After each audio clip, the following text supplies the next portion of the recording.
What is going on YouTube? My name is Brian from NY Blade EDC, and today on the table I have the Hinderer 3-inch Swedge Spear exclusive XM18 from DLT Trading.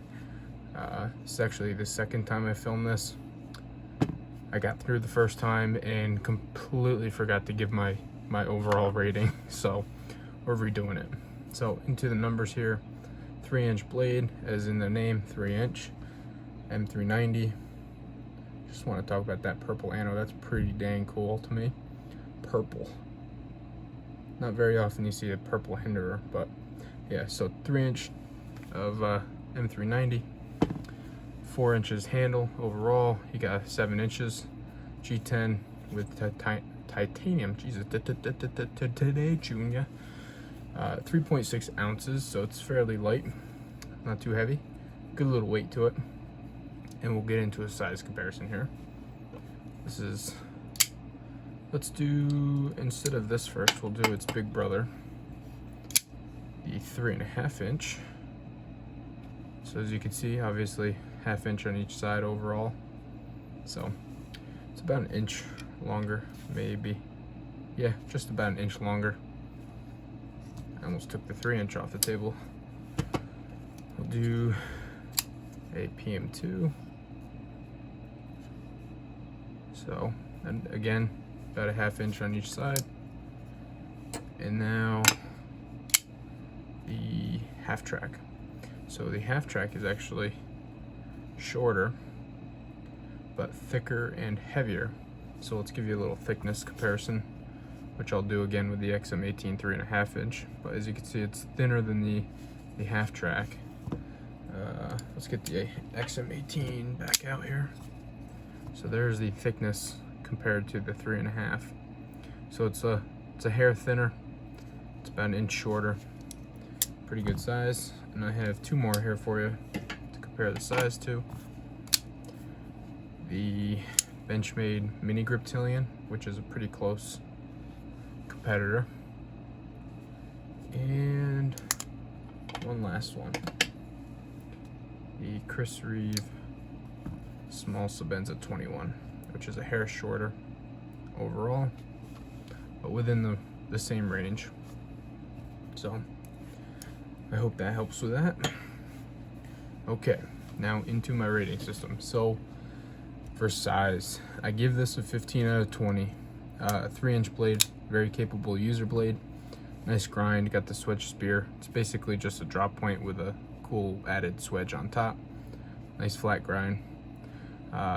The blade, like I said, is 3 inches. It's gonna handle everything you're really gonna throw at it for most part.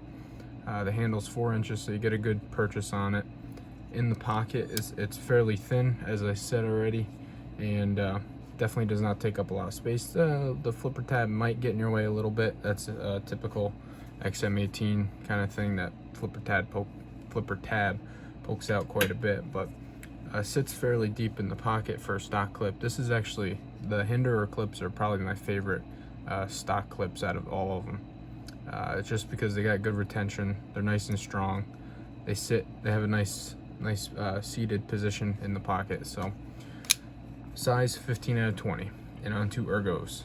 Ergos, I gave this a 16 out of 20 because of how surprised I really was when I got to check this out. I had a friend come up and visit, and he happened to bring a 3-inch XM18, this exact model, just with the purple scale, and I immediately purchased one while he was sitting there because of how good it felt in the hand. I think they took the 3.5 inch model and they really did this well. They executed it perfectly. So I get about 3.5 inches, or 3.5 fingers. So I get 1, 2, 3, and then I get about half the pinky on there. So I still have a really good purchase, and it fills the hands or fingers. It's pretty thin, but you still have a good, nice, solid feel to it. There's no hot spots. The only time you get a hot spot for me personally is when I choke up. That flipper tab has that harsh cut back there, and that just digs into my middle finger a little bit. But I don't ever really choke up, especially on a 3-inch knife. You can kind of actually choke up with it and still be comfortable without going up into that choil, and still have the same kind of maneuverability, just kind of staying behind that there. So ergos, 16 out of 20. and on to fit and finish. So fit and finish is actually pretty good on this. The anodization looked really good coming out of the box. Obviously it's a little dirty now, so it's gonna have some faded spots, but the centering is good. The G10's nice, all the screws fit in there perfectly. The liner and the G10 scale line up, and everything looked tight. There was no blade play at all, up, down, side to side. Lockup's good, about 30-ish%, which is where I like it. So definitely really good. Detent is nice, but that's part of action. So 16 out of 20 for fit and finish. On to action. So this is the tri-way pivot system in there, and I have not changed anything about this. I haven't loosened the pivot, haven't tightened it, I haven't taken it apart. Just right out of the box, just perfect detent.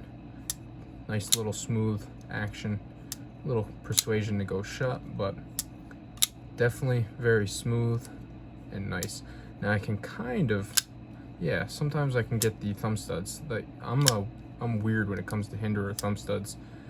Obviously I'm getting it here on camera, but I'm really trying to get it on camera. So what I have to really do is get my fingers off those the frame lock here, and it'll go. But I definitely don't think I could spidey flick it. Let's try. Yeah, no. Oh, there we go. Cool. So action, I gave it a 15 out of 20. I think it would have been a 16, but this flipper tab, the flipper is got that harsh angle. That's the same with the 3.5 inch. That is pretty harsh on your finger after a while. So if you get it right, it doesn't really hurt that bad, but after a little bit, it definitely does get a little aggressive on the finger. But I also want to mention that because it's a little thinner, I noticed it's not any harder to really get in there to actually actuate the lock bar. So that's another plus for the ergos or the action, whatever you want to put that under. But onto price. This one is where it kind of poops the bed, you know. $425. So I make the argument always that this is 3.5 inches and it's $425. This is 3 inches, less material. It should kind of correlate, because you make the argument that the XM24 is bigger, therefore they charge more for it. So why isn't the opposite when you go smaller? So I would rather see this knife around the 375, even the 300 or the 400 mark. So just to see that little bit of a difference, because obviously they're using much less material here overall. So blade's thinner, the liner's thinner, the lock side is thinner. I don't know if the clip is smaller. Is the clip smaller? Nope, clip is the same size. But I know the hardware is smaller. So it makes me think, why isn't it cheaper? Because you can make the argument, oh, you're paying for the quality. Yeah, but if I'm paying for the quality for the difference in size between the 3 and the 3.5, why am I not paying the same price and quality for the 4 inch as in the XM18 or 24? So that's my thing with the price. 10 out of 20. It could be better. Definitely would rather see it like at the 400 or the sub 400 mark, but it's very worth it to me to buy a Hinderer for that price. So when you add 15, 16, 16, 15, 10, you get 72 out of 100. If you like 3-inch blades, this is probably your go-to blade if you haven't tried one out. You can't go wrong with it. It really feels good. It would be a nice user. And if you're gonna have it in the pocket all day, between these two, if you're between the 3 and the 3.5 and you're gonna be using it sparingly throughout the day, I say just go with the 3-inch. It fits in the pocket a little better. It's a little lighter, and it's not, especially for an office carry, it's not as intimidating, especially without the Warney blade. The little switch spear is a nice little thing, and purple. I mean, all the women are gonna see that and love it. So definitely would recommend this for like an office carry or a lighter user carry. So like I said, 2 thumbs up, guys. Give it a check one out, you know, and maybe you'll even like one like me and buy one. So I want to thank you guys for watching. If you're not subbed, please do so. Leave a like or a comment. Message me at nyblade_edc on Instagram, and have a great day. Thanks for watching, guys.